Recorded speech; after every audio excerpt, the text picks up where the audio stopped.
environmental health is connected with human health because the consumption of seafood, for example, fish that we ingest, the microplastics that they ingest will end up in our body. Microplastics have effects on ecosystems. Ecosystems, they provide services to us, so they are important for us as well.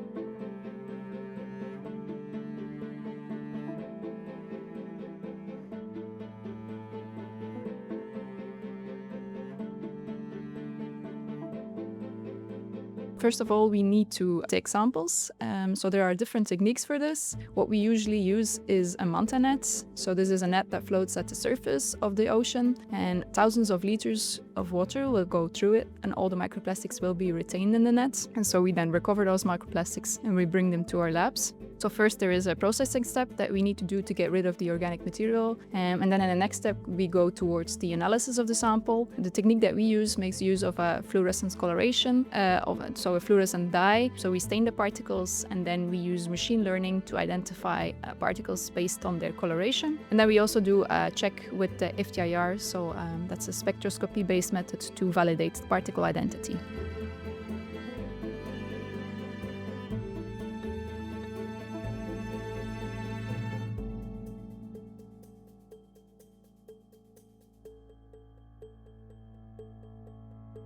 It's a screening method meant for monitoring of microplastics, and so we start from a training data set for the model in which we have 7 of the main polymers included, so the ones that are most often found at sea. Of course, if you want to study very specific polymer types, you would need to adapt the model, which you can do, so we target the most common ones. And of course, it's not a chemical analysis, so it's a screening, so you would need to do a validation always of a subset of particles.